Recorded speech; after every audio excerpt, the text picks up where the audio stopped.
like to welcome you to the Nicholas County Board of Education special LSIC meeting Tuesday, November 12th. And at this time, please stand for a moment of silent reflection.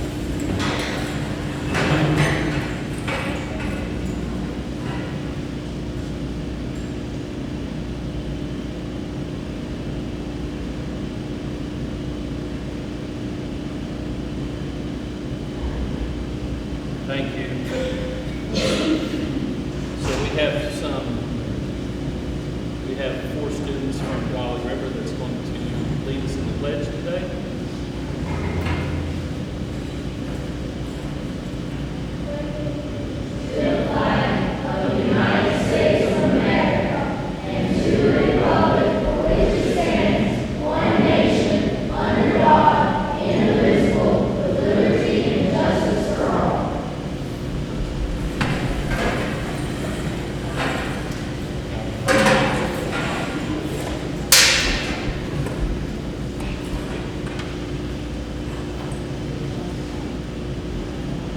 Okay, the purpose of our meeting today is to hold LSIC reports or to hear LSIC reports from Golly River Elementary, Lake Creek Elementary, Nicholas County High School, Nicholas County Career and Technical Center, and Cherry River Elementary School. So at this time, Golly River.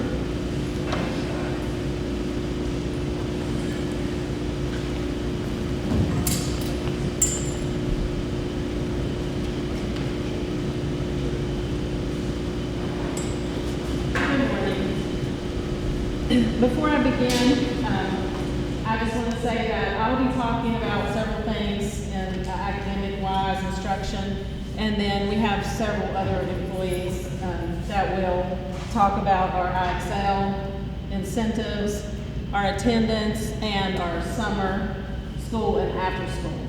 So to start out, our strategic plan and board report has been covered at our last 2 LSIC meetings on September 30th. and November 6th. These are our members, and hopefully everybody has a copy, so I won't read everything. This is my first year at Golly River Elementary, so I've had to do quite a bit of research to see, data-wise, where we are academically. So the first part of this is the summarized results of the WBGSA, and I started with 3rd grade, and you can see this is just the percentage of students who are on level or above level. This was our last year's 3rd grade, so our current 4th grade. Last year's 4th grade, so our current 5th grade. And the averages, this class was pretty close to state average. And then last year's 5th grade, and this is the LA. And of course, these students went on to the middle school, also pretty close to state average. And then in math, our 3rd grade results summarized for the GSA. 4th grade, as you can see, we're working with a lot to work with there, and so we have a lot of strategies, and we've done a lot of intervention to work on some of these skills, and we'll talk about that in just a minute. And then 5th grade, and those are the students, and you can see where our weaknesses are. Measurement, data, and geometry, which is a weakness for the whole state, but definitely a weakness for us, so that's one thing that we're going to focus on. And then that's our balanced scorecard.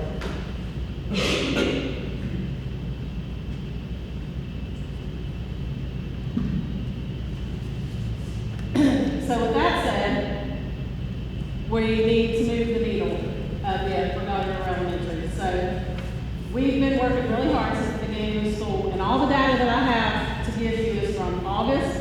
That was last year's, obviously at the end of the year. The data I have to give you today is from when we started school to today, and we've been looking at multiple things. One, analysis for focus. The teachers, myself, and other staff have worked together to look at our weaknesses. We've looked at IXL data, STAR data, and GSA data. And these our weaknesses, the things that we need to focus on, reading literary text. In some grades that was high, but other grades it was really a weakness. Writing and language, grammar mechanics, measurement data and statistics, modeling and problem solving, and using mathematics reasoning. Now, if you've read board reports from Dolly River the last 2 months, you've seen the standards that we are focusing on. So in our PLCs and on our PL day, we looked at our standards, which ones that were weaknesses for Dolly River and ways that we're going to address that. And I'll talk about that. Mrs. Weitzel blessed me with this book, and if you haven't read it, I really recommend it, The 4 Disciplines of Execution for Educators. And we are probably midway in to applying these principles to Dolly River Elementary. The 4 disciplines start with a wildly important goal. So you create a wildly important goal that supports your county's goal. And then the classroom teachers or classrooms create a goal that supports the school goal. And then the students create goals that support the classroom goal. So we're all on the same page, we're all moving in the same direction, and we all feel the accountability of having a goal. The county's goal is that the students will improve in ELA from 39% to 42% on the GSA. So our goal is that our 3rd grade students from September to April, at least 80% of the students will be one level, or 100% of the students will make a 100 points of progress on ISO. So our teachers created goals that supported that goal. Because we compartmentalized, some did ELA and some did math, because they are able to focus on those things. And those were our Excel goals. And then our students, and Mrs. Stacy will talk about that more specifically when she comes up, our students have created a goal. Each student has created a goal that is specific to them, and it's just progress that they display on their locker. So we don't put specific scores out, just progress. So they have a goal of progress. Eventually, as we work through this, we hope to have very specific goals for students. So if it's a grammar goal for a student, whatever their weakness is, we hope that they will have a specific goal and that they track it themselves. And like I said, Mrs. Stacy will talk about that. We also have developed professional learning communities that are all data-driven and all for increasing academic success. We have PBIS committee, which our PBIS committee has been in 3 training sessions at Flatwoods already this year at the PBIS Academy. We have the Student and Staff Support Committee, and if you looked at the board reports, you've seen that the Student and Staff Support Committees have come up with all the ideas so far for our RBA party, which is Responsible Behavior Academy, that we have to support behavior. And we'll talk about that a bit later. We have hospitality, beautification, safety, and then vertical teams. So our teachers meet and look at the data and analyze the data. They send a report in every time they meet about data. They are often looking at students who are far behind or trending backwards on ISO. So that's something that we noticed and that we wanted to really drive home, is that students are really taking it seriously. Sometimes when you get on the iPad and don't think about it as academic, and so now we're seeing an improvement in that because students are taking that seriously. They have that goal, they can see that goal, and they are checking their data every week. We are looking at their data once a month. Our strategies are the lead and lag measures. That's the second part of the 4 disciplines of execution, and lag measures are our goals. We want to improve by 100 points. The lead measures are measures that you can monitor every day, and you can see if you're moving the needle on those measures. And I'll show you some of the things that we're doing and that we're looking at to see that we're moving that needle a little bit at a time. Small group instruction, intentional standard-based instruction. Again, I mentioned that earlier. We talked about the standards, we talked about Bloom's taxonomy, so we use vocabulary, remember, understand, apply, evaluate, and look for those vocabulary within the standards so that the teachers are teaching those standards at the highest level possible. And that we have the standards-based walkthrough, and there's a new walkthrough form that's being developed at the board office, so we've done a training on that at the last principals meeting. We have the after-school program and the summer program, Camp Bobcat. I'll show you some data from that. Secret Stories, Haggerty Phonics, Apple Classroom, Seesaw. We have attendance incentives that Ms. Liz Bragg will talk to you about in a bit. And then differentiation in all grades with the incorporation of Title I interventions in special education. So every student is in a small group every day. Well, let me be correct. 3 days a week our Title I interventionists are here, but we do small groups every day. Reflex math and then number talks. Reflex math is new, and we'll talk about that in just a minute.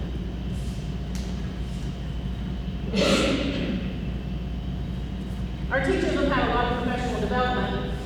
A lot of this has come from our TAC, Mrs. Jennifer Mao, and she is full-time here, and she's done a lot of professional development with teachers and then done some modeling with those things. So Apple Classroom, Seesaw, You Fly. We've had the Reveal Math visit us, and then we've sent some teachers to Richwood to do some training on number talks. They did it in the last year as well. Reflex Math is a fact fluency program that Jennifer Mao wrote and received a grant for, and so she's currently working with that so that we use it to fidelity to see if it improves our students' math fact fluency. She's also worked with classroom writing strategies, digital interactive calendar. We do PBIS mini lessons, and that comes from me, and that's just a couple times a week that on Teams I send out a mini lesson, and then we get feedback through a forms survey. We're sending teachers to the West Virginia Reading Conference, and we have 4 teachers in the Sydney new teacher training. Wellness training, CPR first aid, PBIS Academy, as I mentioned before, and then our PLCs, as I mentioned before, with targeted data.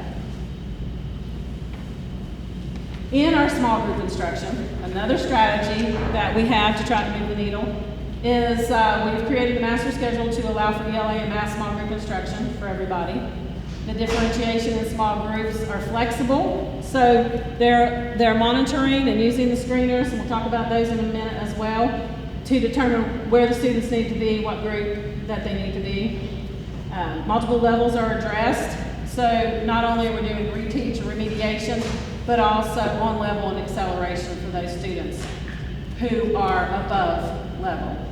I ensure that these happen through walkthroughs, our PLC discussions, and then lesson plan review, because small group is documented in lesson plans. And our interventionists use the Haggerty Phonics Screener and McGraw-Hill Phonics Screener to get the baseline or benchmarks for students, and then also Star Reader. STAR math data was used to drive the instructional decisions about where students will be and what groups that they will be in.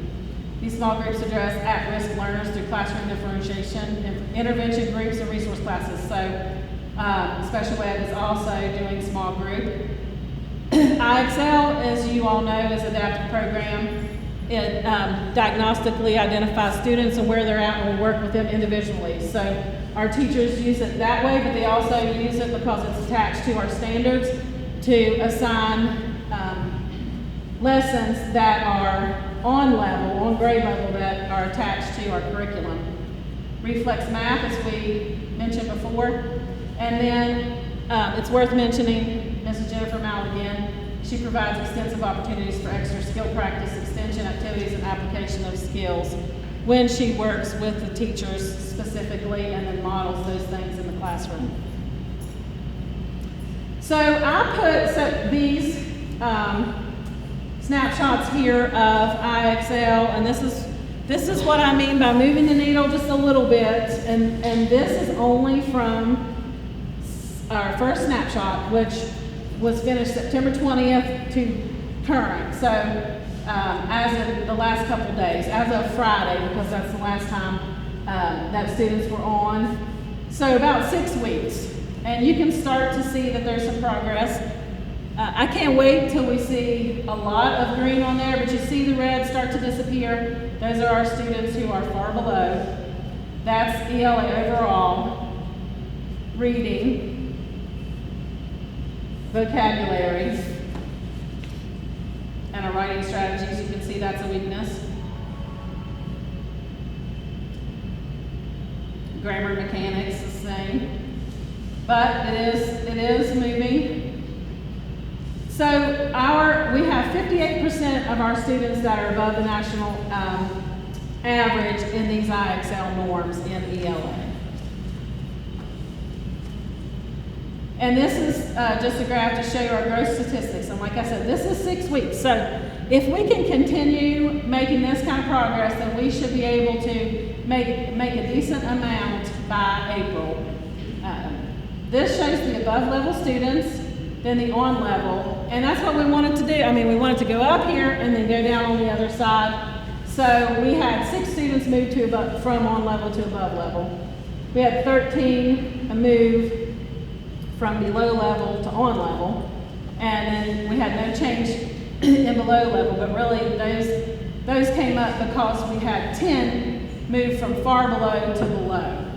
And like I said, that's in 6 weeks. Some of those students may have been on the bubble, but it's 100 points to move to the next level. And reasonably, students will gain 10 points per month. That's what we're asking them to do. We've seen some. We've seen a few that trend backwards, but we've seen a lot of students who've made 100, 140 points growth.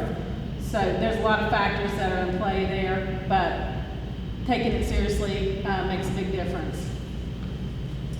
Then with our math, you can look and you can see that each section, we're starting to remove those far below and some of those below level. Numbers and operations, algebra and algebraic thinking. Fractions seems to be a strength, but we're still working on that in 4th and 5th grade. Geometry and measurement, which is a weakness for our school, our county, and our state. So math, data, statistics, and probability. And in math, we have 62% of our students that are above national average on these national norms in IXL. And we made a little more progress in math than ELA, and you can see the students that have moved. Like I said, in the last 6 weeks, we've had 7 move from on level to above level. Now that's not the total, that's how many have moved up. And then 15 from below level to on level. And then we had 6 move from far below, 16 from far below to below level. So hopefully we can continue to make that level of progress, and if every 6 weeks we can move that many students, then we should be able to make a big difference. So this is just a visual. If you've been reading the board reports, you've seen these last 2 overall growth in IXL. And you can see our students at this point have mastered almost 8,000 skills. That's plus 3,362 since October 14th. And then they have almost 10,000 skills that are proficient. Now, IXL is not the only thing we're doing, but IXL is great for data, so I just want to say that real quick. And then they added 4,069 skills since October 14th as being proficient. This is just something I want to talk about that I noticed, I found in IXL, that's data that I was very pleased with. Oftentimes you see that summer slide with students when they are not engaged or they're home and they come back and maybe they've lost a little bit, but we do have a strong after-school program and Mrs. Cox will talk to you about that in just a minute, a strong summer school program. And so I called it the summer climb, and in every grade except for math in 5th grade, we saw progress over the summer, students making progress over the summer. So if it's outlined in red, that's ELA, outlined in black, is math. This was first grade. This was their progress from the end of the year until the snapshot in September. Second grade, third, fourth, and fifth. So in fifth grade math, and so we started doing some digging because our big question was, why do we see a decline? But out of almost 50 students, we only had about 7, right? 7 participate in summer. As they get older, they sometimes there's less and less participation, and I think that they can participate somewhere else.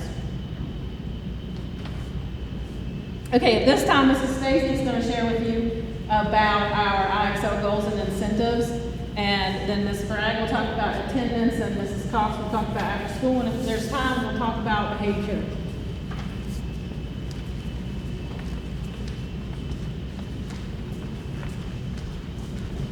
Okay, so for IXL, that's what we're kind of focusing on right now. And IXL has a lot of incentives already built within the program. There's live classroom and group jam, and the kids absolutely love it. But there's some kids that we saw trending backwards, and we figured out that the reason that they're, I actually called IXL to ask them why our students might be trending backwards, and they told me that if they don't make their SMART score of at least an 80, between 80 and 100, it doesn't progress them. So the students that are answering 2 or 3 questions, they get a little ribbon on their IXL and then they move on. Well, that's not counting them. So their scores actually go backwards. So we decided as a school that we would use IXL incentives that are already built in, but actually give students more of an incentive. So every student has one of these on their locker, and they're color-coded. They track their own progress. They can see when they grow by 10. In second grade, and I recommended to first grade that they do it also, and I think they're going to. I actually put increments of 10 on the bottom line so that my students can circle when they get 10. They receive a new goal sheet at the end of the month if they've made their 10 points for that month or more. And they get to go to the office and they get to pick a prize. We have incentives for the plus 10 and the plus 20 and then 30 or more. And the kids really bought into this. They love it. They're like, when can we go get our prize? When can we go get our prize? So I think being able to see it and track it themselves, hopefully we're not going to go backwards. We also have monthly award assemblies, and that's where the entire school comes in, and we just sit in a big circle and they cheer each other on. We have IXL reading awards, 2 per class, IXL math award, 2 per class, and that is left up to the teachers if they want to do progress or if they want to do highest score. There's no criteria. The teachers get to choose that. We have a citizenship award, which is, I think it's 2 per class. And then the WOW award are just students that wow you every day. They're always doing the right thing, or they've really grasped the concept, and they're the ones that kind of make you remember why you have this job. Outstanding Improvement Award is 2 per class, and then the Principal's Award, we decided to do Student of the Month. We changed it to Principal's Award, and there's just 1 per class every month for that. Does anybody have any questions about our incentives?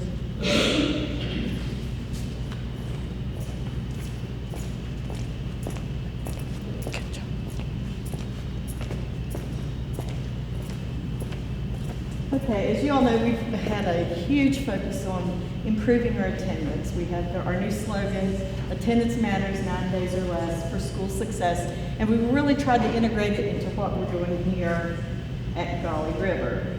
Am I going backwards? Maybe it just may have been in the wrong.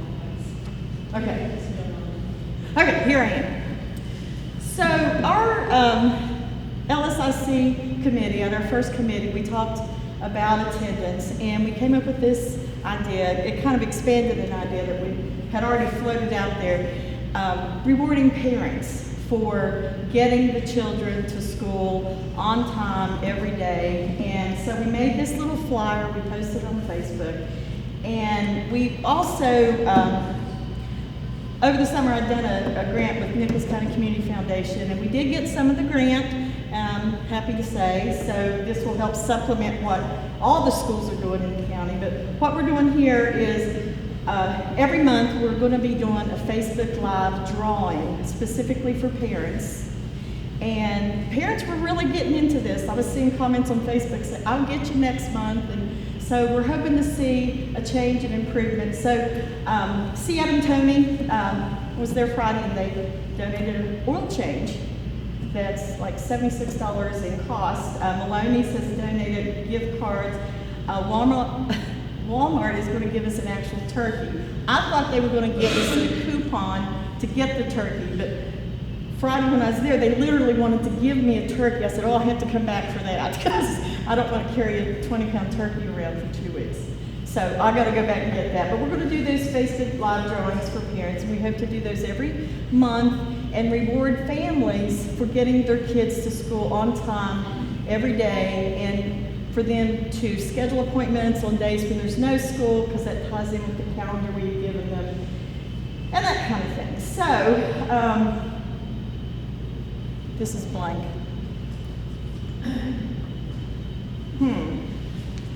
In your handout, you should have, maybe it's in out of order. Sometimes it just,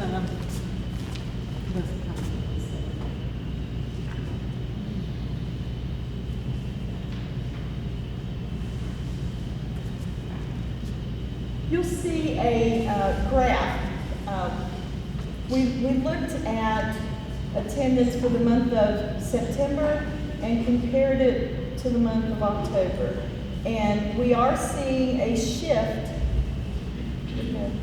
That's the class one. There. So what I did, I pulled this information up in Weavis, and in September we had 160 kids that were in the 95.1% club and above. In October, we increased that to 173 kids. So we hope over the course of the year to see the red go down, which it did. From September to October, we went down 5 students that pulled themselves up. We hope to see this continue to pull up into the green. The way we're doing the monthly incentives is if kids don't get it one month, they can focus on the next month. We're not doing the year to date, because if we do that, kids, if they have to miss 5 days in September, they're not going to be eligible for anything. So we're just doing it a month at a time, and we hope over the course of the year to see more of our kids pull over into the green versus, and we want to see that red decrease. The students, we're doing a weekly competition. These kids will kill for 5 minutes of extra recess. So every week, the highest percentage of attendance in the 95.1% category and above gets 5 minutes of extra recess, and their classroom gets the trophy, and they get to brag for that week that they won. We're also doing brag tags at the awards days. We partnered with Foodland here in Craigsville. They are going to, every month, allow us to give a coupon to kids who are in the 95.1 category and above, a coupon for a free cookie. They can go into Foodland and get their free cookie while their parents shop at Foodland. So that was a great community partnership that we were pretty excited about getting. And we're also wanting to start some tangibles for student drawings. So we want to do parent drawings and student drawings at the same time. So we're rewarding both for being present and in school. So I broke down in your graph I broke down by class our attendance and added the numbers. I was pretty happy with preschool this year because we have, well, it went down a little bit in October, but we have 24 of our kids and we only have 6 who are chronically absent. That's a huge improvement from last year, because when we presented last year, we had almost 50% absenteeism rate for preschool students. So something's working, and if you can see each of our classes, we have a little bit of a problem for some reason, 2nd grade and 1st grade, but we'll work on that because there were several illnesses, but we're going to be tracking that by month. And again, we hope to see the red go down, green go up. That's our goal and what we're doing. And Monica. Oh, do you have any questions? I forgot to ask that. Okay.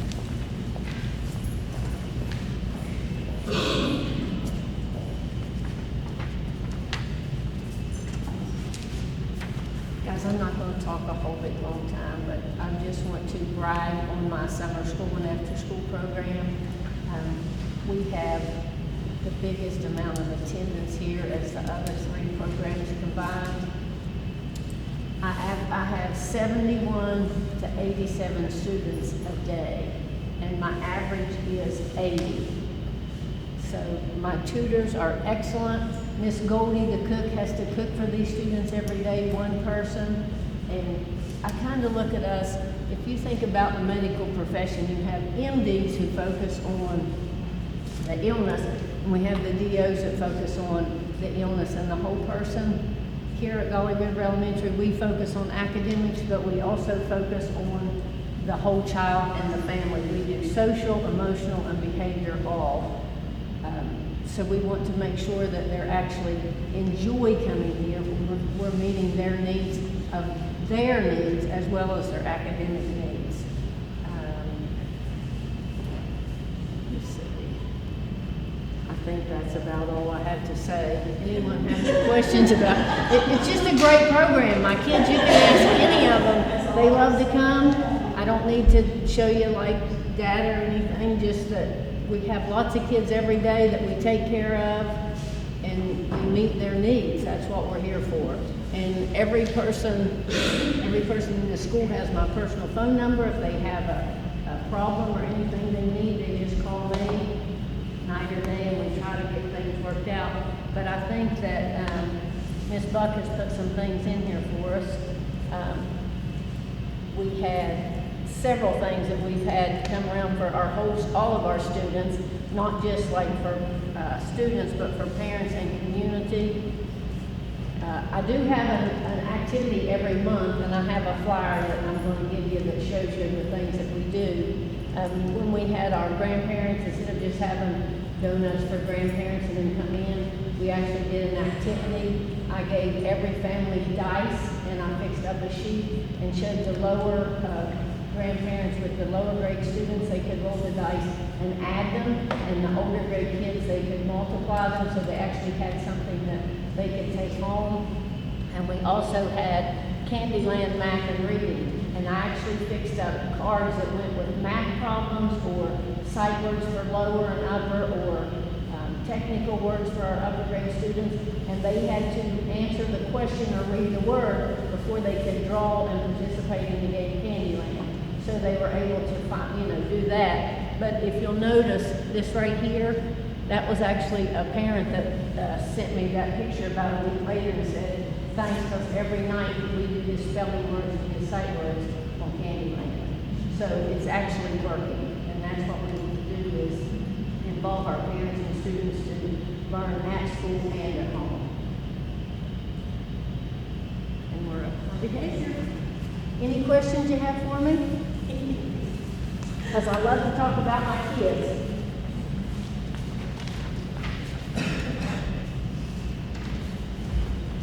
Okay, I'll be very quick with this. Again, this has been in every board report.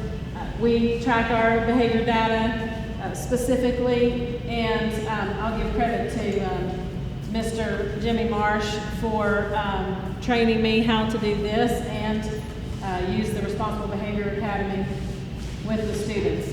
So this was the latest download of data, and you can see where the behaviors are occurring and what levels are occurring. This is what level. So we have level 1, 2, or 3. The teachers at Valley River at the end of last year, in partnership with Amber Lemon, made a behavior matrix, the levels, and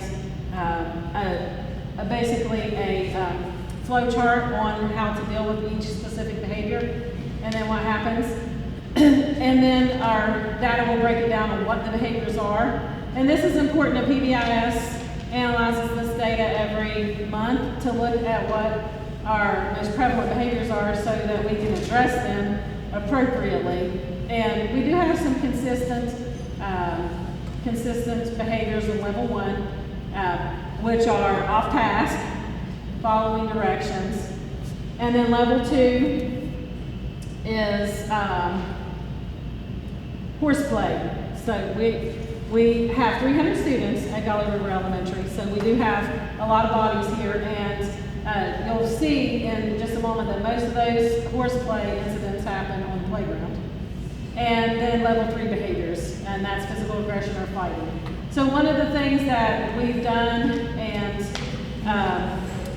to work on those is our school counselor and then our behavioral health educator, so our school counselor, Tammy Garland, and then Kasha Russell with Camden, are working together to do their lessons on conflict resolution and how to resolve problems without fighting or being aggressive. And that's our level. We have the multi-tiered system of support, and so that's just the tier 3. So it's not everybody is fighting. There's just a few that have, but we're working really hard to establish our tier 1 practices with CATS, which is our behavior matrix, and I'll show you that in a moment. But this is the settings of behavior occurrences. And of course, it's going to be higher in the classroom because they spend more time in the classroom. But you can see where those are. It was 88% in the classroom in September. It was down to 77. We do use Responsible Behavior Academy to hopefully incentivize the students. Every month, the student doesn't have a level 2 or level 3 referral, then they get to participate in an RBA party or an RBA activity. Mr. Moose was our first RBA party, and they absolutely loved getting to see the snakes. For October, we had a variety of things for students to do. Some had extra recess, some did a craft. So there were multiple things. Again, that was in the board report. The students who don't earn an RBA party, they go together, K through 2 and 3 through 5, to a different room, and they practice, they talk about the behavior, they do a think sheet, what the behavior was, and what a better choice will be next time, because our goal is restorative discipline. Our goal is not to just say, we're going to dangle a carrot in front of you and we want you to earn this, because there's some trauma and tier 3 behaviors that you don't just fix by that. So we've had really amazing lessons from the teachers, and so a teacher from each level has volunteered each time to do it, and they've rotated in, because the first set of teachers and Miss Amber Lewis did it, and they recommended that everybody get to experience that and make a connection with some of those kiddos that are not able and have not earned Responsible Behavior Academy activity or party. And so these are a lot of things that we have done, and I mentioned a few of them already, to promote and enhance PBIS. And since we started those, our referrals have decreased by 20% from September to October. One of the things is our teachers all have our behavior matrix, CATS, and there's one behind the TV here, but you can see them all throughout our school.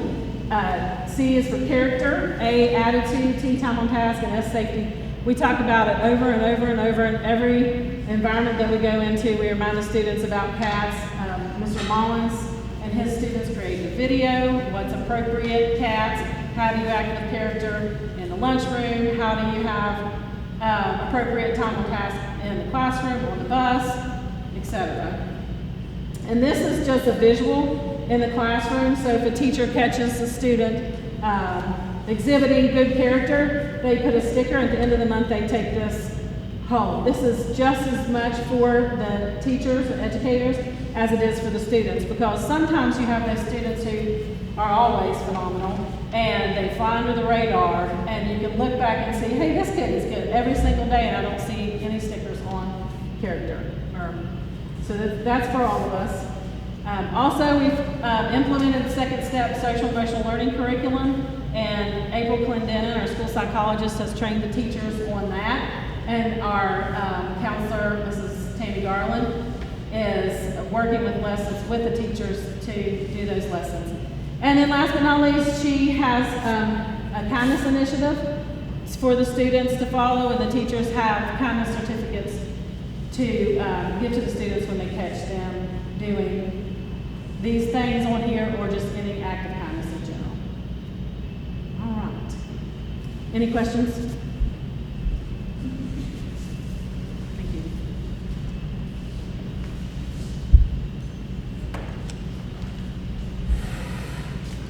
Thank you, Chris, we appreciate it. So, first one's just changes that have taken place in our school this year. We have a different fifth grade teacher, it's Danielle Henshaw. She's doing a great job so far. It's a small group, so she's kind of getting weaned into our school. We got down to one interventionist rather than two. The ALC is using our school in the evenings. Right now, they have one class, they're using one classroom, and I think they're going to have to start using two now, because it was with the high school kids, between the high school and the middle school. And we got some holes in the parking lot patched, which we were needing, so I was pleased with that. The next is just scores from our GSA test this year, past year. This is fourth grade this year, so it would be third grade results last year, but it's from the fourth grade this year for ELA and math. And then we have fourth grade last year, which is the fifth grade this year. And then this kind of sums it up for you, which shows you third grade results from last year, which is our fourth grade this year, were the lowest. So they are our problem class this year. This is our star results at the beginning of the year on our first star test. And again, you'll see that, flip it over. Again, you'll see that the fourth grade, our fourth grade is has the biggest percentage below the 50th percentile. So they're our lowest class this year. And then here's our first snapshot in ELA and math for IXL. And again, you'll see fourth grade has the most red there. So Miss Cole has her work cut out for her, but she is a great teacher. She had the really high scores last year with GSA in fourth grade. So I think we'll be good. It just shows, as I said, the GSA indicates that the fourth grade is the class we need to focus it on in math and reading. All the star results also indicate that, as well as the IXL. It showed that the fifth grade, our fifth grade class this year, is the class that with the least needs, which was the fourth grade last year that had Miss Cole, so she brought it up a lot. And the star results also indicate that fifth grade has the high scores, and the IXL indicated that the fifth grade was the highest in reading, and that the third grade had the highest scores in math at this point. The way we're addressing the assessment results is the interventionist is addressing reading. She comes and she works with fifth grade. She has 5 students she works with in first grade, 5 in second grade, 3 in third grade, and she has 8 students in fourth grade, but that's 2 different groups that she works with. So she takes 4 and 4. She doesn't take all 8 at one time. And then she has 2 students in the fifth grade, and those are 2 have 504s. And then Mr. Hanna, who is our PE teacher, He actually has a time period that he can work with math. He's great teaching math. So he pulls 2 days a week. He takes a group of third graders that are working on concepts that they're not getting at that point in time. And then he takes fourth grade 2 days a week, and then some fifth graders 1 day a week, small groups. So it just rotates. It's not the same kids all the time. It just depends on what kids are needing what at that point in time. And then we've had 9 SAT meetings so far, and we've already this year referred for testing results. Our attendance this year, we have 122 students, which is 108 on campus and 14 Friends Are Fun, which they're included into our enrollment. Our daily attendance, as of the third month report by Mike Williams, he sends to us, was 96.55%, which was up by 2.69% from this time last year. We have 13 students who are considered chronically absent due to COVID. One child has had seizures. She's had 2 seizures at 2 different times and had to miss quite a few days. We have one student that's on the heart transplant list, and he was sick for quite a while, but he's back in school now. And then his sister had to miss some days to be at the hospital with the mother. And then 2 of our Friends Are Fun, so we don't really have any control over them. And our staff attendance total for staff, service, and professional personnel is 36.5 total days so far, with 15.5 days for just teachers only, professional. Student achievements, literature fair, we had 6 first place winners at the school level, 2 first place winners at the county level, 1 first place and 1 third place winner at the regional level. And our students they just brought change in for Jacob. Oh, I'm supposed to say the name, I'm sorry, well, y'all all know, but the little boy with the heart, it's changed for Jacob. And they brought, with donations, outside donations, they brought in well over $3,000 for the family. And our Accelerated Reader is up and running, which is where they read books and take tests, and the teachers set goals. And when they reach those goals, they get to move their car along the wall. And we have 70 out of the 108 students up on the wall at this point in time. 83 students participated in our Pink Out Day, and 81, which is 75% of the students, got to attend the enrichment activity for the first 9 weeks for attendance, which is if they don't miss three days, they don't miss 3 days or are not tardy 3 days total, then they get to attend attendance enrichment every 9 weeks. Our parent engagement opportunities and school achievements, at our open house we had 71.2% parent attendance. We've trained 18 parent volunteers. At our grandparent lunch, we had a reading activity with the grandparents. We had 108 grandparents in attendance. We set up monthly math stations because our math scores were a little low in certain areas. So we have a math station for K1, 2, 3, 4, 5 in the hallways each month, and they get to write their answer on a little piece of paper, put it in a bin, and then at the end of the month, we look at them, and whoever has the correct answer wins a little prize. So the first month was just an estimation to let them understand what it's all about. Then the second month, October, was measurement, and this month we're doing math riddles. Like one is a circle, and it says how many sides does the circle have? 2, inside and outside. But I saw them today, the one little girl was going 1, 2, 3, 4. She thought it had 4 sides, but just make them think. We had our Read Aloud program is in place with scheduled readers come in from grades K-3 weekly to read. We had our first LSIC meeting on September 20th. During Disability Week, Awareness Week, I've got those words backwards, sorry. I went around to each class and read the book Just Ask, and it was about a child with disabilities, and just ask, and don't just look at me and think I'm odd, ask me about what is wrong with me. October 23rd, the only day this year so far, we had 100% attendance for students and staff. Everyone was there that day. So we celebrated with popsicles, but they were sugar-free. Fall Festival November 1st with 3 parent volunteers assisting with stations. Our Fall Festival is instead of Halloween parties, they get to wear their costumes, but we have different stations like fall bingo, like musical pumpkins, it's like musical chairs, but they walk around on pumpkins. Mr. Hanna did pumpkin bowling. He set up toilet paper, you know, stack of toilet paper, and then use actual pumpkins to roll, and did pumpkin bowling. I read stories to them, and there's just they made a snack with apples and sun butter. So they rotate in those stations, and for about 2 hours we do those.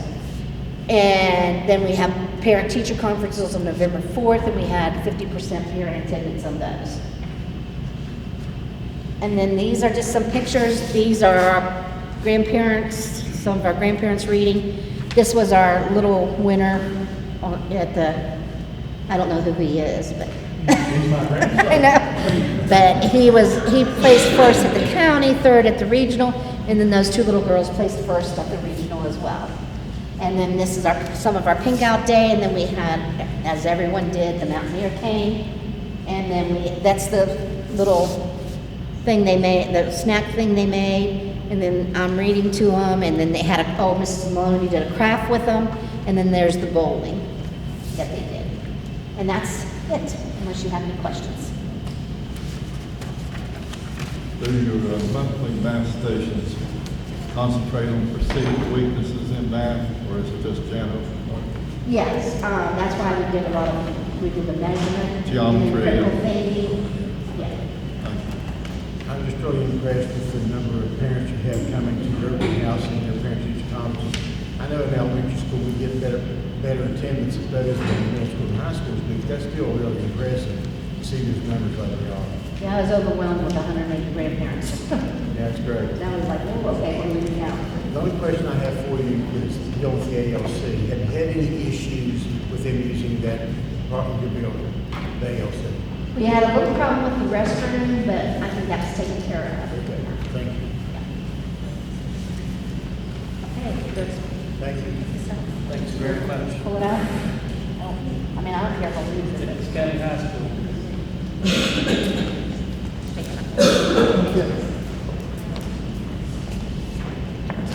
Is it okay if I go back to school? Yes, ma'am. Thank you.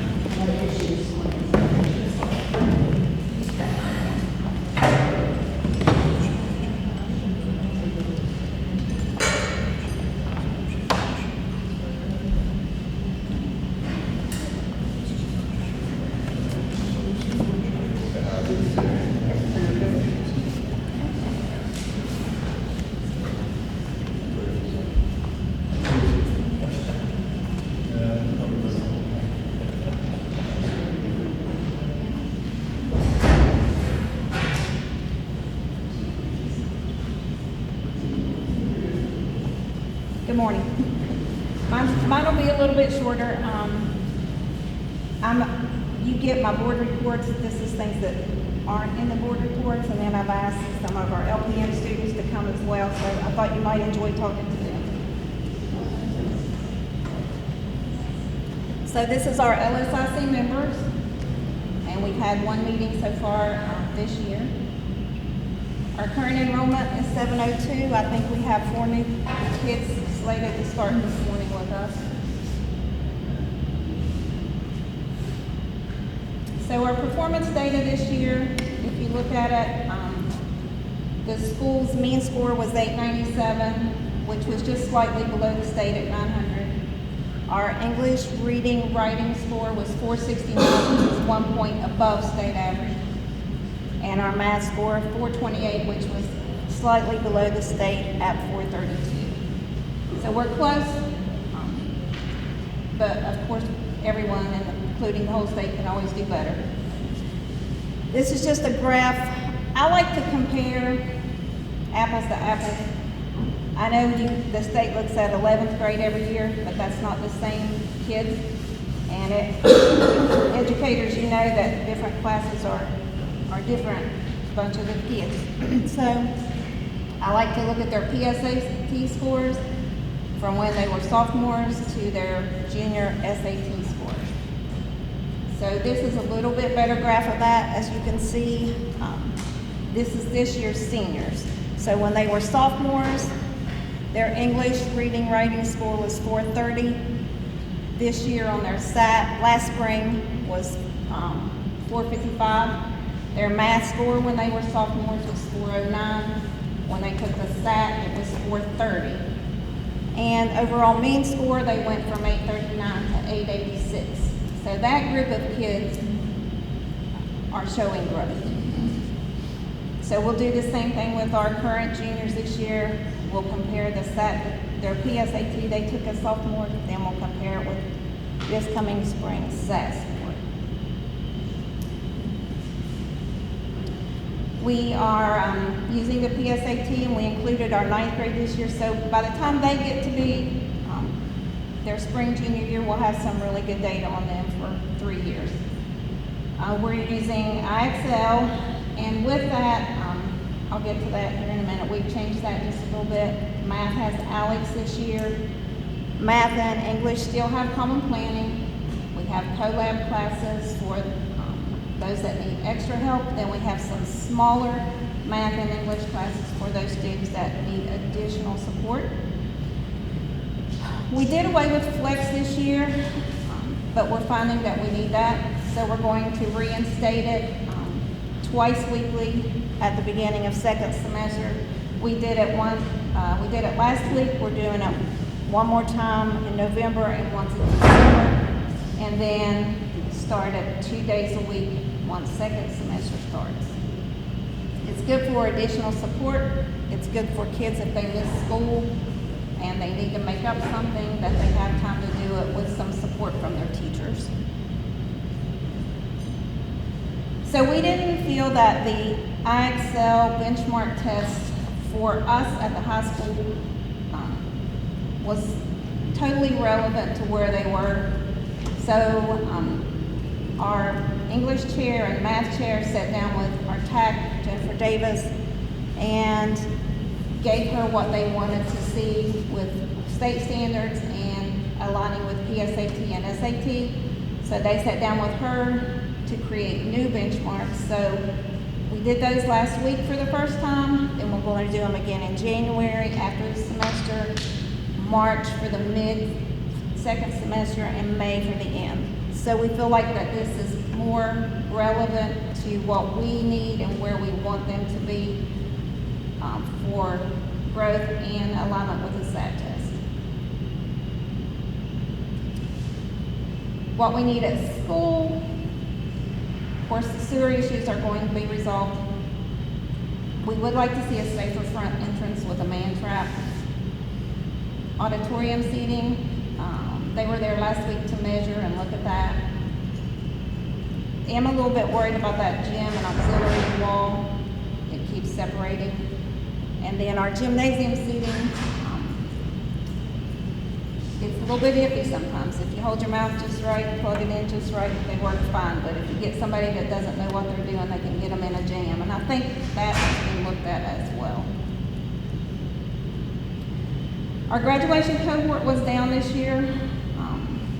Several reasons. You have a couple of faultless kids in there, and they may be with us 2 months, but don't graduate, and that ding falls to us. And I fight it every year, but I lose that battle every year.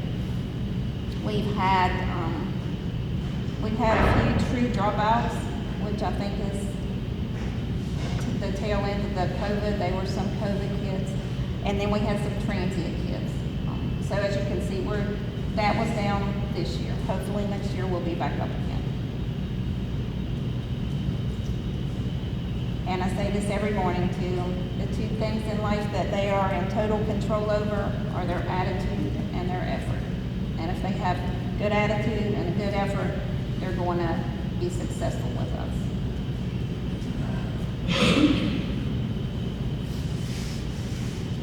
So I brought some of our, this is the third cohort of our LPNs. They're current juniors. They are the ones that are truly doing it the way it was started out. We had 3 seniors that graduated last year. They took their boards in August. They all passed. They are all currently working at the nursing home. think they're making about $30 an hour right now. 2 of them are going on to LPN, and I think one's just going to stay for a little while, but plans to do it later. Our current seniors, there are 4 of them, and they are totally on campus at New River now, and they are doing clinicals as well. They've been to the nursing home, they've been out and about giving shots and baths and all the stuff that nurses do. So they're really getting into the nitty gritty of what they will do. So that's interesting as well. And they've been a little bit nervous here and there. They've struggled a little bit this year, and they've let us know about that. And these girls, I think we currently have 14. They were at the Career Center last year with Ms. Kessler, and I think she's adjusted her curriculum some, and they've told me that their anatomy class this year, they know it, they know their medical terminology, because last year's kids struggled a bit because only one had nursing, so the other ones were coming in kind of blind. But these are our true cohort kids, so I'm going to have them come up, introduce themselves, give you a little bit about where they are and what they're doing, and feel free to ask them questions. They're a little nervous, but I told them it's fine.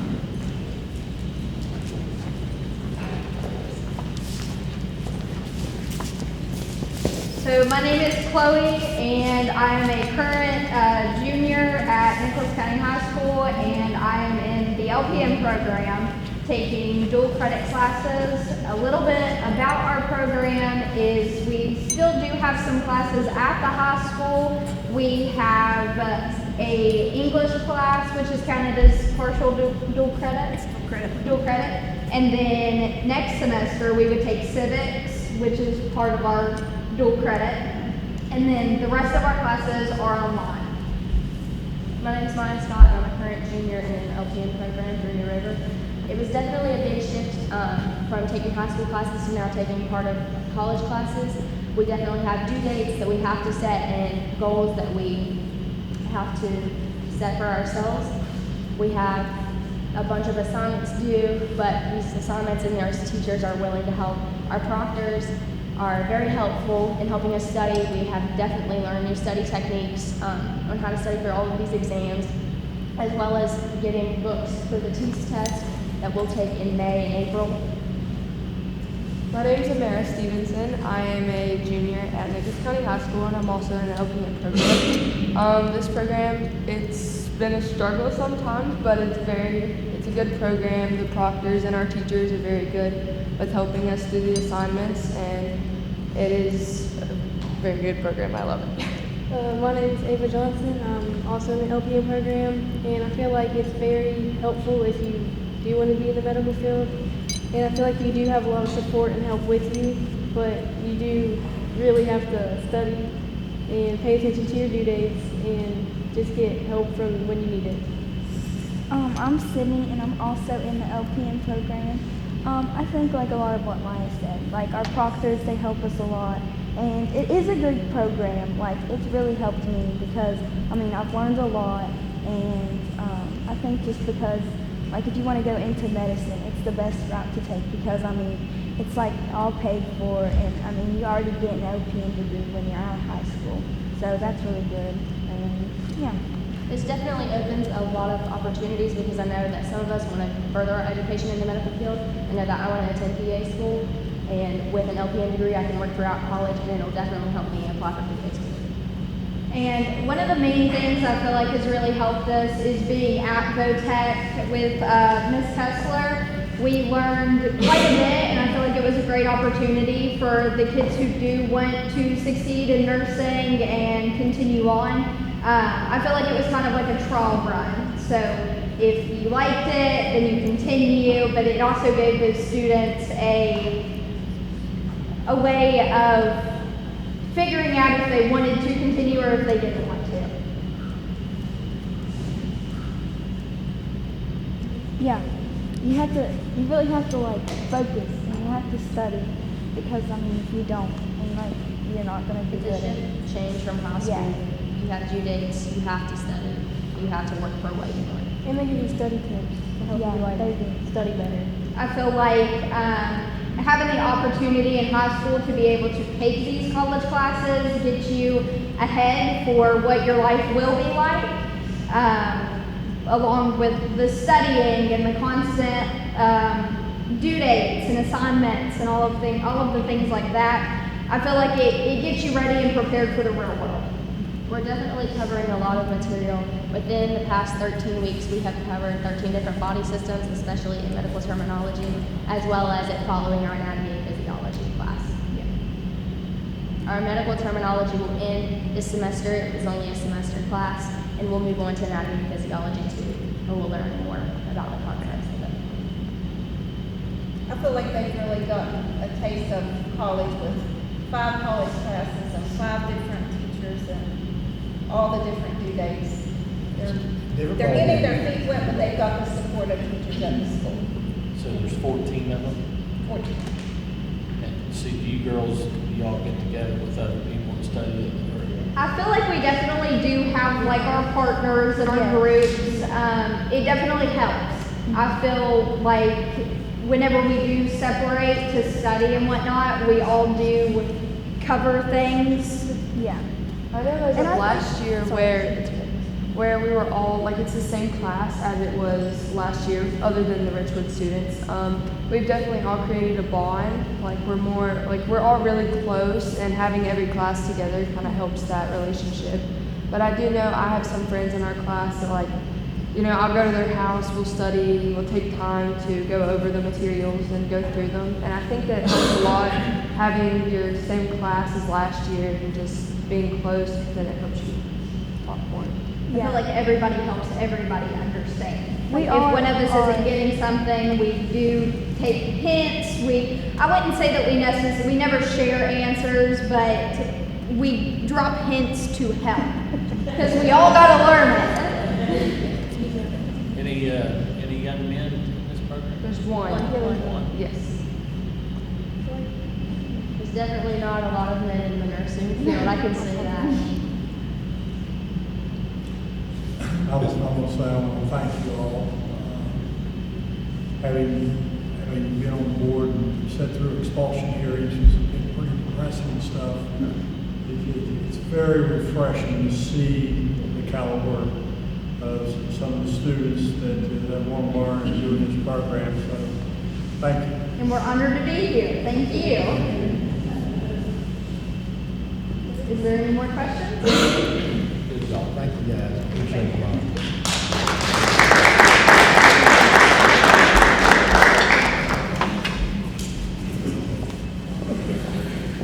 Mrs. Rapp, thank you.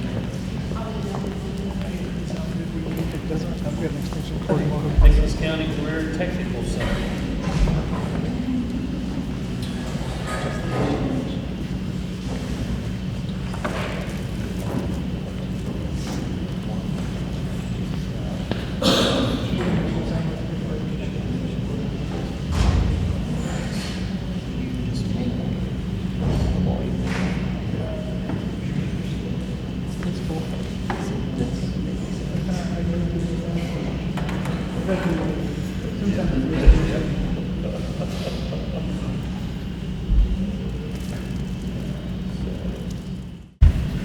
Sorry for the minor inconvenience. Like I said, we're just making you excited for it. So my name is Alex Burns, and this is, of course, Tom Bayless from the Nicholas County Career Technical Center. Thanks for having us this morning. Over the last decade, we have, at the Nicholas County Career Technical Center, we have been on a continual, relentless pursuit of improvement, okay? And so over the past decade, we've really kind of settled on 2 key areas that require our focus. One of those areas is, of course, the data, right? That is our objective measurement of where we're at as a school.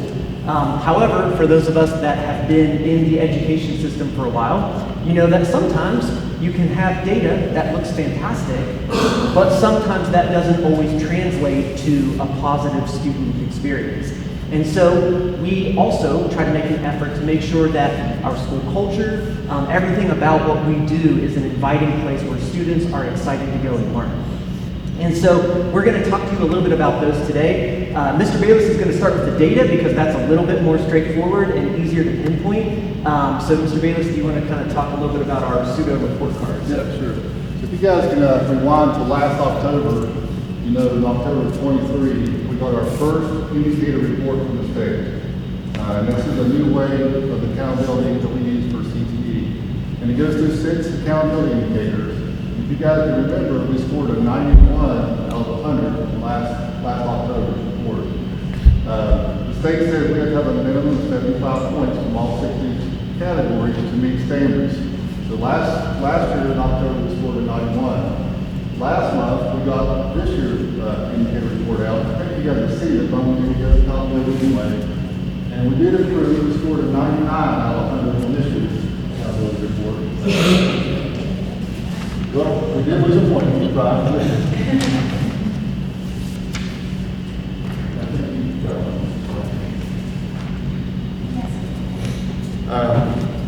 So I don't want to go through all of these indicators because you guys have seen these in the past. Like I said, I'm really proud of our teachers and our students for making those improvements from a 91 to a 99. But I do want to define a few categories so you guys kind of know what you're looking at. So the very first one, which says participation. That's each student that takes one CTE course. So in high school, think of our ninth graders, our exploratory program. Those students count. And in fact, if we didn't have an exploratory program, we couldn't meet this indicator. Middle school also has a participation indicator, and because of our gateway program, the Project Leadway is the reason why we didn't meet that indicator for middle school. Second category is concentrators. That's any student that takes 2 courses in the same program of study. And then the third category I want to talk about are completers. And that's any student that takes 4 courses in the same program and completes the NOSCI assessment. So like I said, I'm really proud that we went from 91 to 99, and because of that improvement, we did win the district pinnacle award this year and the school pinnacle award from the state.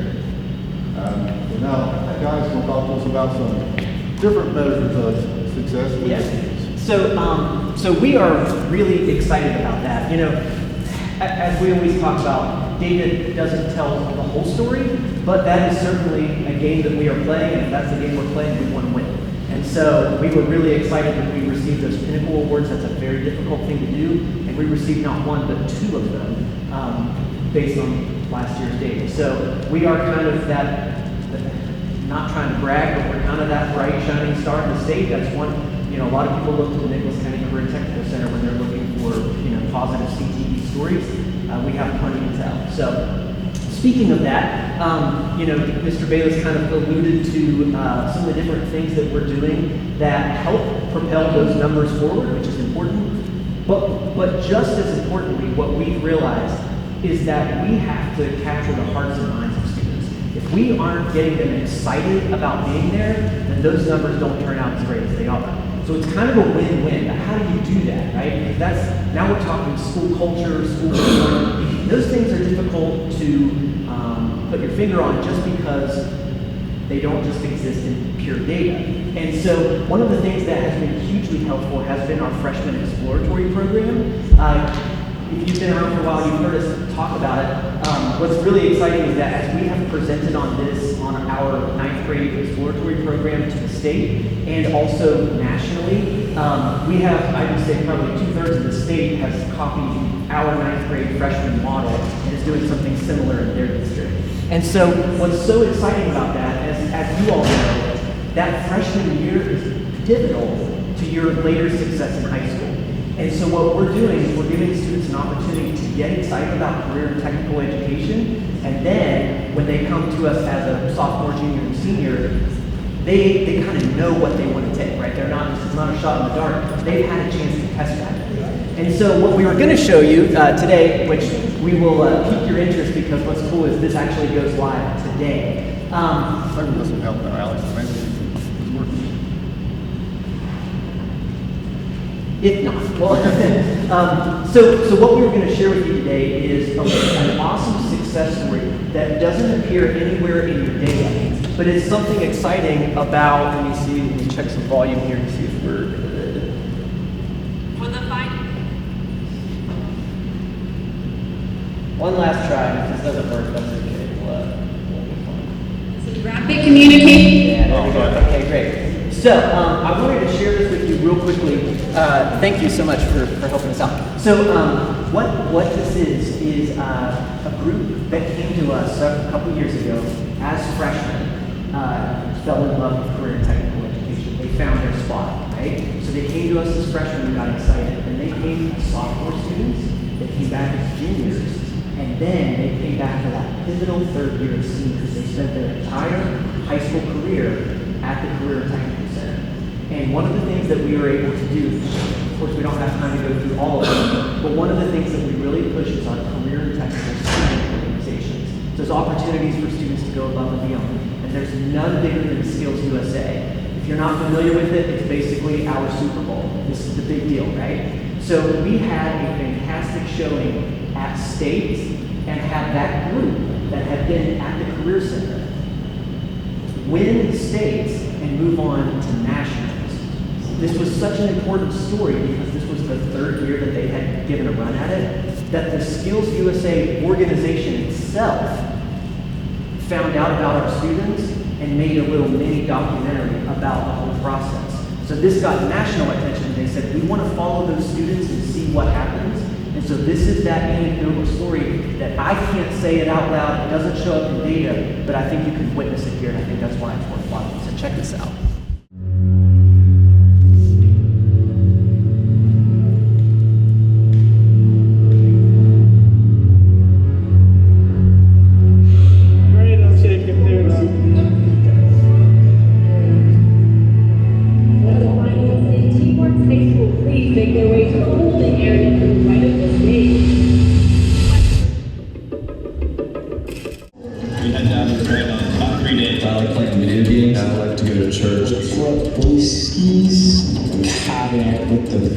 Jack, are you sure there's even any fish here? Major in wildlife management. I'm the electrician on the team. I've been working here as an electrician and building houses for about the past year now. Talking to you. We're walking a trail to Long Point. Found a snake here. Are we in the crowd? Probably not a good idea. How dare you? Yeah.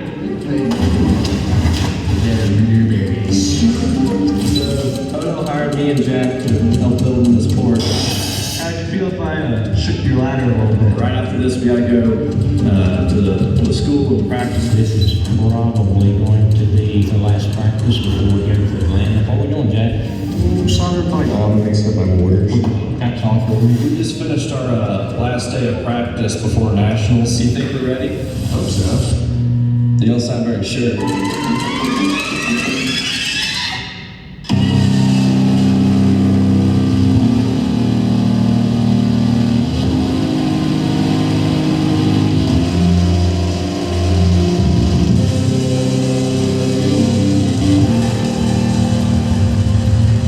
Excited, but also very tired. I barely got any sleep last night.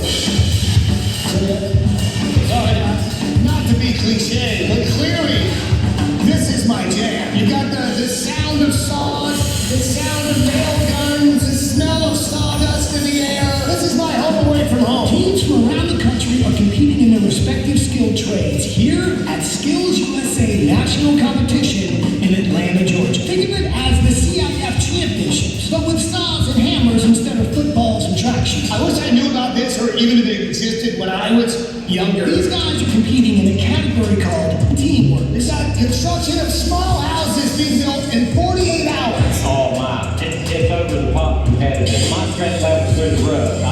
And you know these kids are the same way. This is our third year at Nationals, so we're a lot more comfortable this year, but I mean, it's still very nerve-wracking. They have 24 hours to build an eco-friendly tiny home that includes electrical, plumbing, carpentry, masonry, and yeah, a whole hell of a lot of teamwork. So you guys have been working as a team on building a small house, competing with roughly 50 other teams. No matter how many times you do it, having to build a fairly complicated structure quickly and correctly in a small space while there's like 50 other teams doing the exact same thing and you have to be better than all of them, it's pretty stressful. It's not only you're working with a team on building, a small house, but you're competing. You're literally looking at your neighbor or your competitor, what stage of the house they're at. These young men have competed before at Skills USA, but they've never made it to the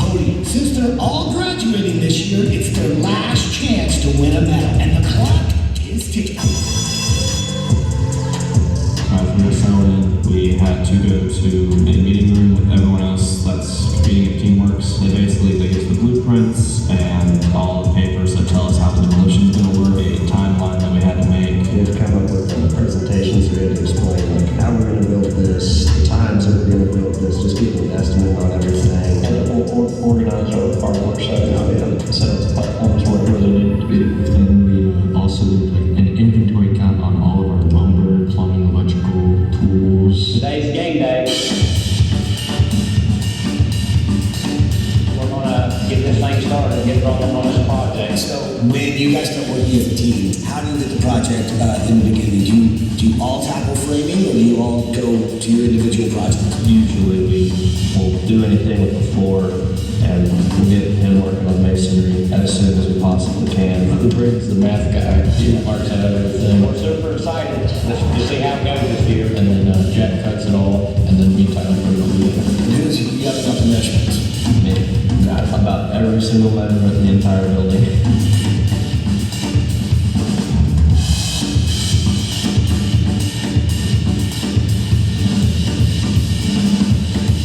Really proud of the progress, and I'm sure they're in it the win right now. You feel like you're doing better now than you have in the past? A lot better, definitely because we're becoming more efficient, we're faster at getting everything assembled. We make less serious mistakes and we fix our mistakes faster. We really found that balance of speed and quality. Day one has gone off almost exactly as planned, thanks to the team's hard work and collaboration. Let's check in with the team about how the teamwork is really good. Clearly, like, you were driven to come back because you've experienced this. Like, what was it like your first time, and what is it like now? We realized how important it was the first year, but we were really just very, very nervous. We were not quite ready for a national competition. The only thing I've seen or that it's questionable is the fascia board on that one before, whether or not it was supposed to go on the backside and that little short piece on the front. I looked over the blueprints, I couldn't find anywhere where it said it would. Once we get back to the hotel, or when I get a chance, I'll take a look at the blueprint. It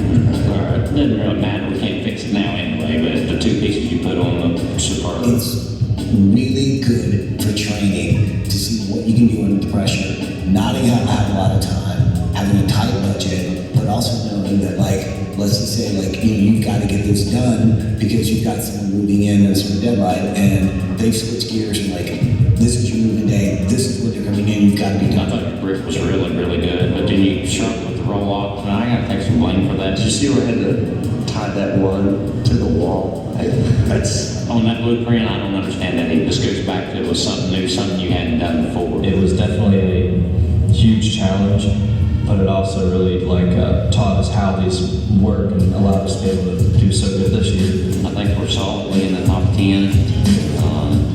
Now whether we'll go across the podium or not, hard to say.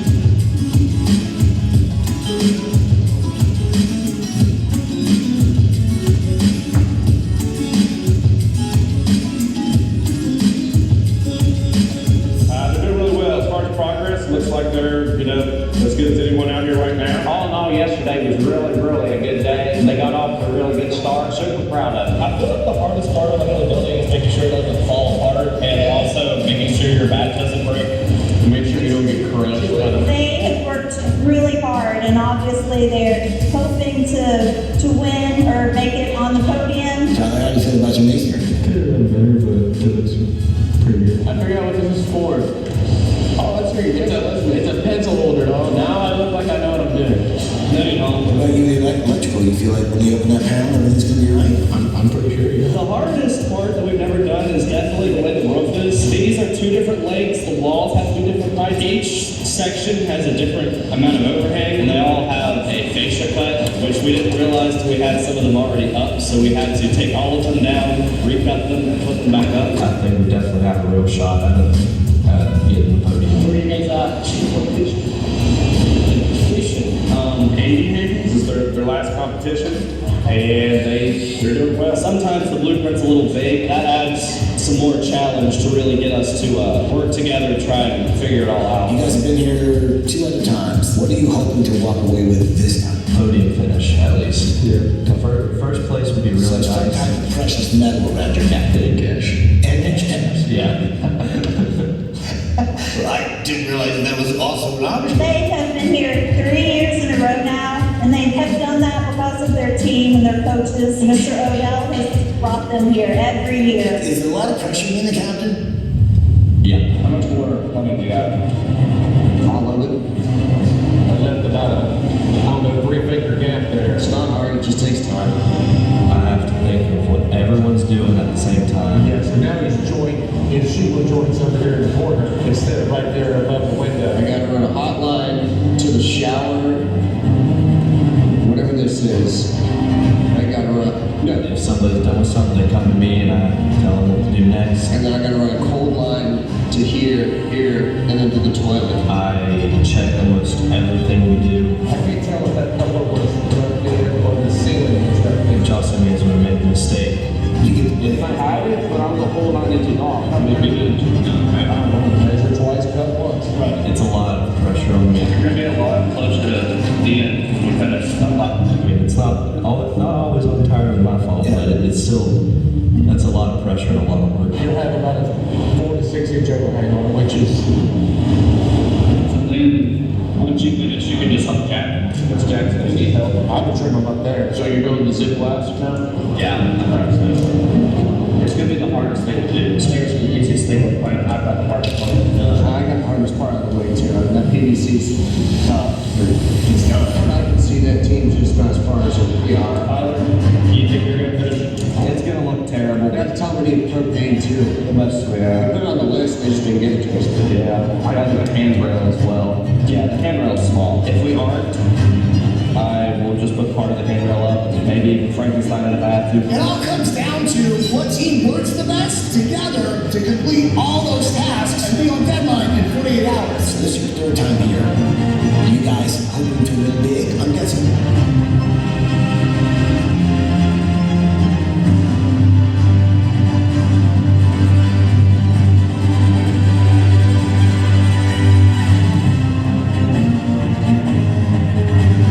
They have been here 3 years in a row now. This is your 3rd time here. It's our 3rd time, 3rd year in a row.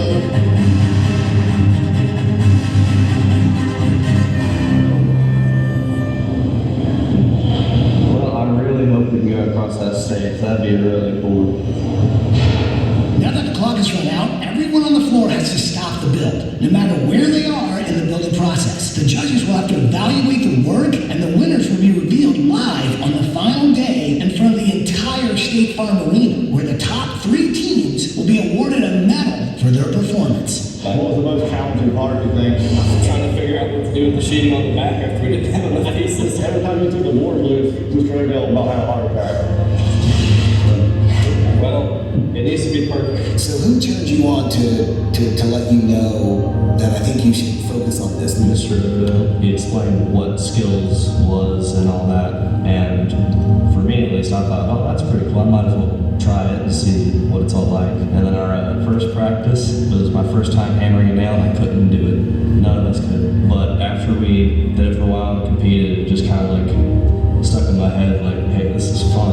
I want to keep doing this. I want to try and be better. And I want to keep going to these competitions, see what happens.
mean, I can't express how proud of you guys I am.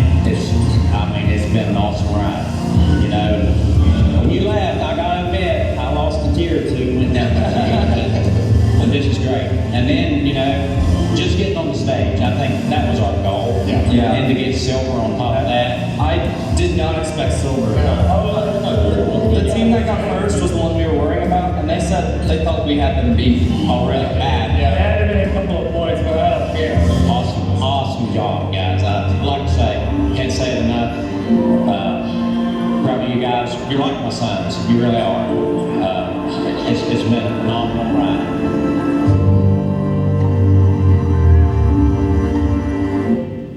So, pretty awesome, right? So that video actually goes live today. We got permission to have a sneak peek preview here. So those are the types of things that we feel like are just as important as our data. We're very proud of that 99 out of 100, but this is the kind of stuff that changes lives. And so we want to thank you all for listening to that and for your continued support at the Career Center. We want to celebrate those achievements, but Mr. Bayless is the type to celebrate them, but don't rest on your laurels, and let's just keep moving forward. So we have more exciting things in store for you, but that's all we wanted to share today. Do you all have any questions for us? John, do you have any numbers of students that go on into the profession or go on education? Yeah, they're well, no, not exactly. They got some informal numbers. It's a pretty good number. Yeah, it's a pretty high percentage. And also, that's the other thing I wanted to mention is we have more students at the Career and Technical Center than we ever have before, and every single one of those students has chosen to be there. So they are doing that of their own accord. And I think it's because of things like this that we do that really give them an above and beyond experience. Will you be able to show this to the schools? Yeah. When you recruit? Yeah, later today it goes live nationwide, and so yeah, we can share it on our Facebook and stuff like that. So yeah. Well, thank you all so much for listening.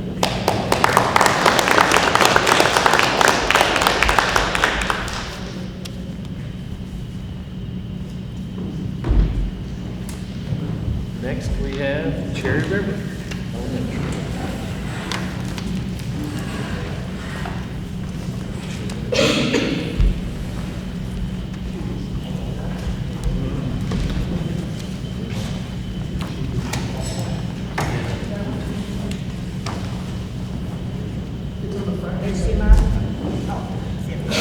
Talk as fast as we can. They've been sitting a long time.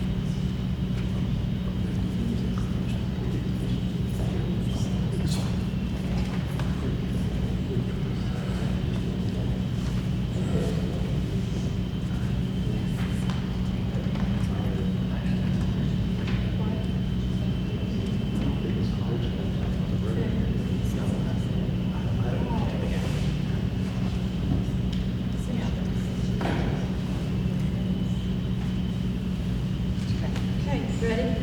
You can stand. I was gonna say, I'm tired of sitting too, so feel free to stand.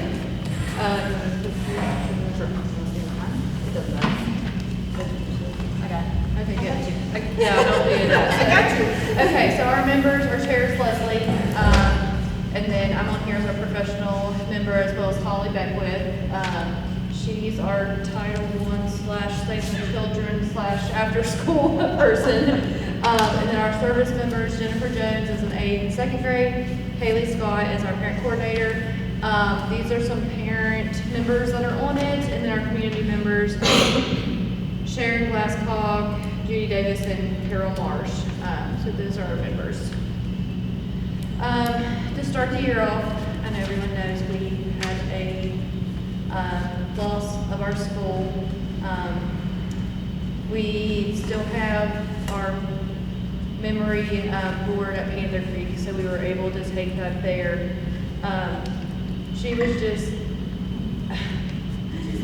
the life of the party. Everyone in the school knew her. Anytime we're she always used to say, I'm doing a Katie hair flip. She used to flip her hair around. We still miss her and remember her throughout every day. We started the year with community members welcoming our students as they entered the building. This was coordinated by Sarah Miles, Family and Community Engagement Specialist, and our Family Engagement Partner, Haley Scott, set up the parents and the community members that attended.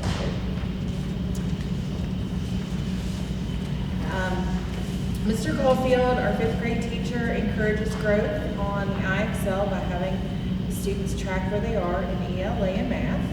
We also have posters in the hallway. Now this was at Cherry River, to have the students track their growth by coloring in squares. And he is currently setting up growth charts in his classroom at Panther Creek.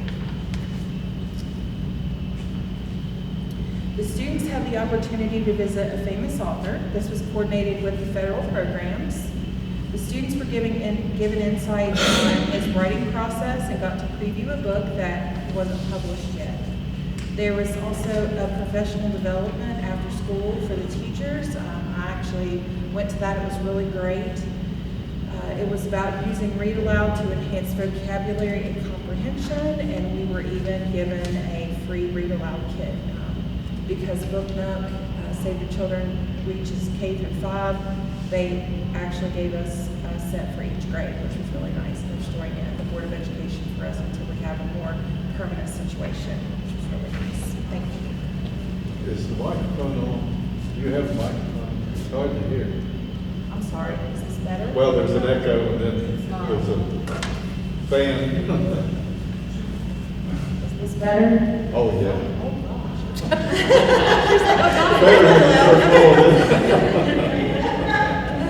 We had Grandparents' Day. The kids all loved it. We had over 200 grandparents attend. They had goodies and they spent time with their grandkids. We also had a little photo booth set up where everybody had an opportunity to take pictures. And if they didn't have a phone, we sent their pictures to them. We definitely didn't expect this many. When they came, we were kind of shocked. We hope to incorporate some reading or math resources for the grandparents, since a lot of them are raising their grandchildren. So we hope to be able to do that next year to add some resources for them at home. We had a pumpkin decorating contest that was sponsored by Laurel Creek Hardwoods. Laurel Creek is a community sponsor for us. Sharon does a lot of things for our school. They're actively engaged with encouraging a well-rounded school and community. And they've still reached out to us since we've moved, which is great. So they've still kind of stepped in and helped with different things. Cherry River had our school-wide literature fair. We had several students participate at the school level and had a few moved on to the county. Our regional literature fair, Mr. Caulfield's 5th grade class participated and they placed first at regionals.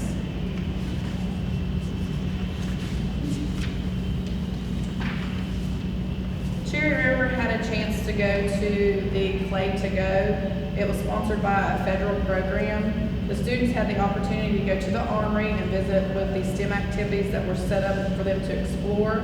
The students enjoyed having a lot of hands-on experience and learning about science and math all at the same time. I'm sorry, where did that take place? That was at the Armory in Summersville. We blessed every student from the county, but I mean the kids, they got to do hands-on science and STEM activities. They really enjoyed it. Mr. Bean even came and played with us some too. Our students took a trip to the exhibition coal mine. I can't remember, 4th and 5th? 3rd, 4th, and 5th. 3rd, 4th, and 5th. We actually had a donation from a, I don't want to say local, he's like Mount Nebo area. anonymously donate so they could go. He wanted them to kind of experience and learn about the trade. I feel like, you know, it's been a kind of a negative view of it for multiple reasons. So he did donate and paid for the whole trip for these kids so they could go experience some things. So we were very, very thankful for that donation.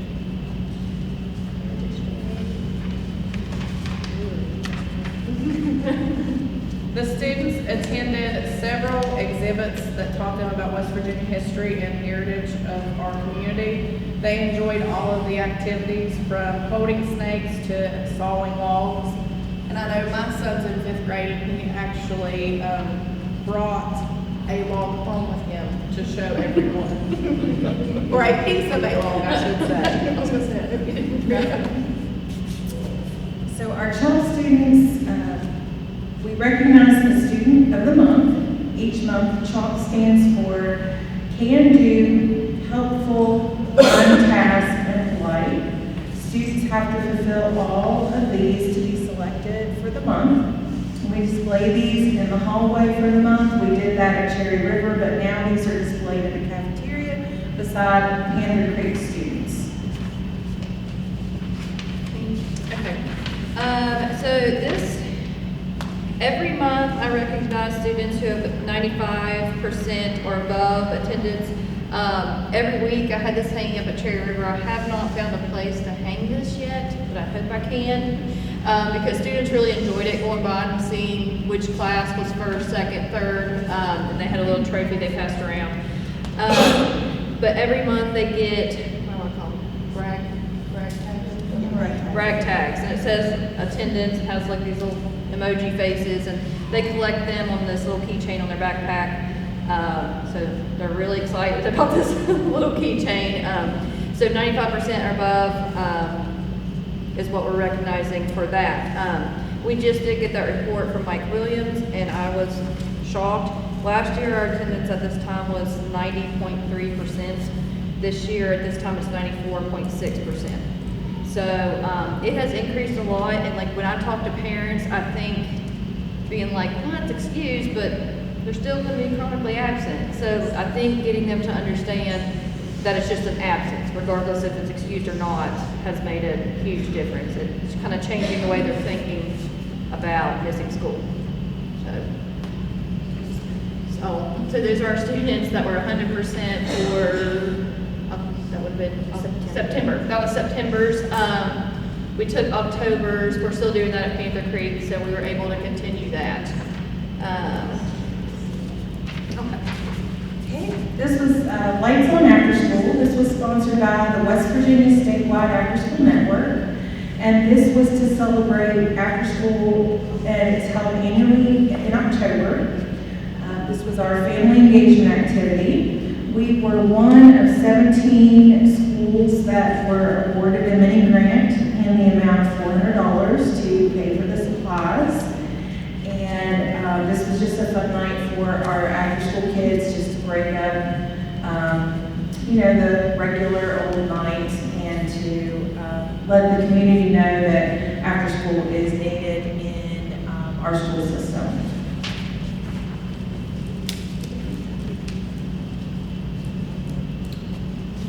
The West Virginia Mountaineer, previously a Cherry River student, Braden Adkins, came to talk to all the children about what he does as the mascot. He told the children that he had recently traveled to Arizona with the football team. He read a book to the children and took pictures and also signed autographs. And I just want to tell you how awesome he did with our kids. This little boy right here, I have to talk about him. He's basically nonverbal, and Braden just got down on his level, and he just climbed up on his lap and was all excited. So he just did awesome with our kids. They really enjoyed it. When we were talking about our IXL posters, Mr. Caulfield at Tree River, he had a wall where each kid had a number, and they would be able to clip their number where they were and go out and move it as they go. He hasn't been able to set that up yet, but we did start this again at Panther Creek. Every time a kid grew 10 points in ELA or math, they color in a square. And it's kind of done as a competition per grade or to get a prize, reward, extra recess, something like that. First grade is our highest scoring class, and it shows. And then third grade is next. So they enjoy doing this. It's out in the cafeteria too, so they all get to see it and they look at it daily. I hear comments as they go by like, look, we're almost done. So they get excited about that, having a visual to see where they are. And I don't know if this has ever been explained, but this dark green is above grade level, then this green is on level, yellow is below, and then the red is what they're considering like far below. If there's any gray, again, that means they have some kids that aren't pinpointed. We have a few that don't do IXL because they're alternate assessment things, but they're still in the class. So, and like here, I mean, that's our first grade, like I said, and third grade. So first and third are our highest scoring classes at this time. We've kind of regrouped with small group. Tony Nichols was going to do a PL day with us, but since we moved, he's going to reschedule and do a full small group training to where teachers can adjust their small group without having to have interventionists and other people, because we just don't have those resources. So he's going to come and train them on that.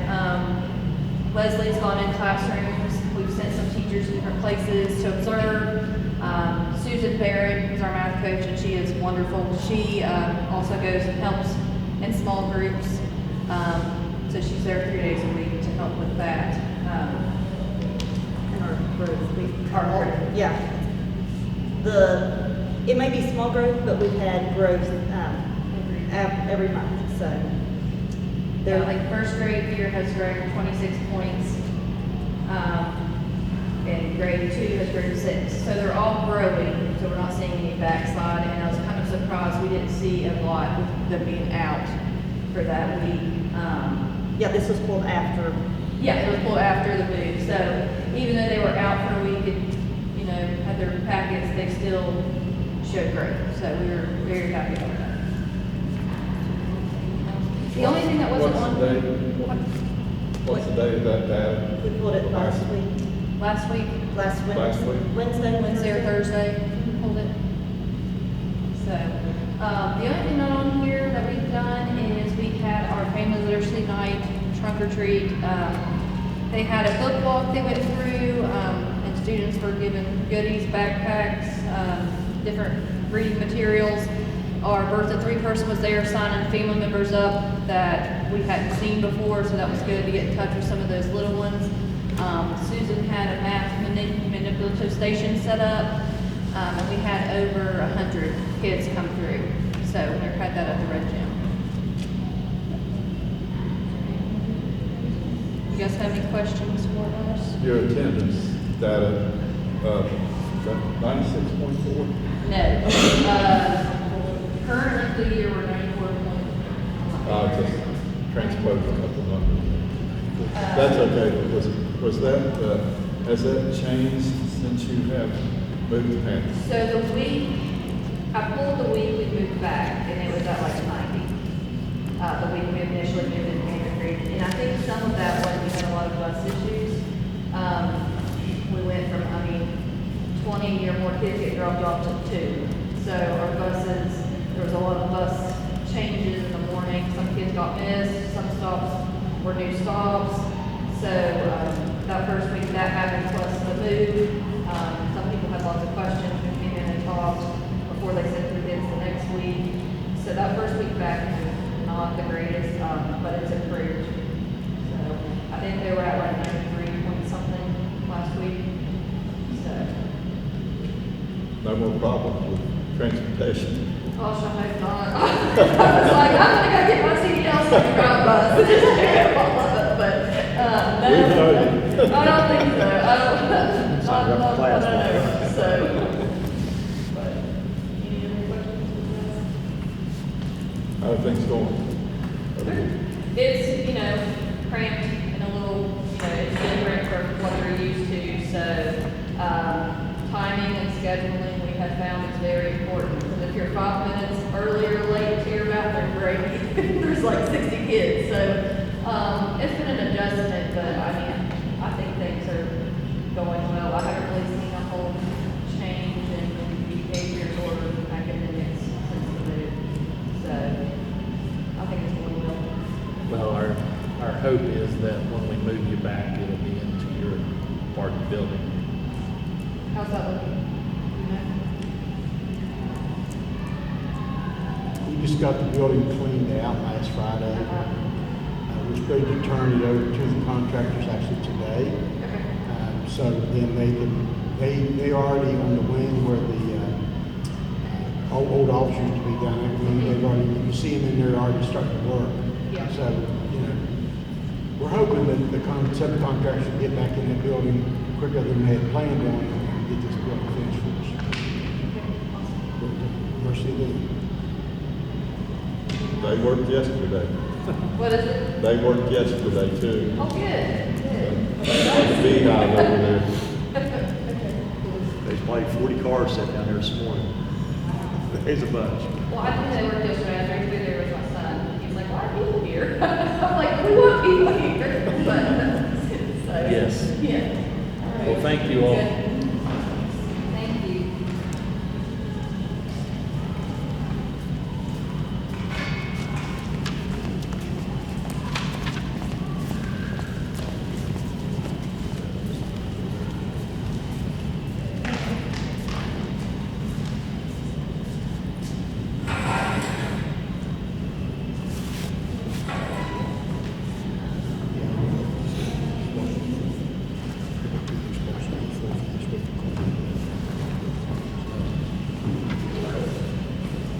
Okay, so our next regular scheduled meeting is next Monday,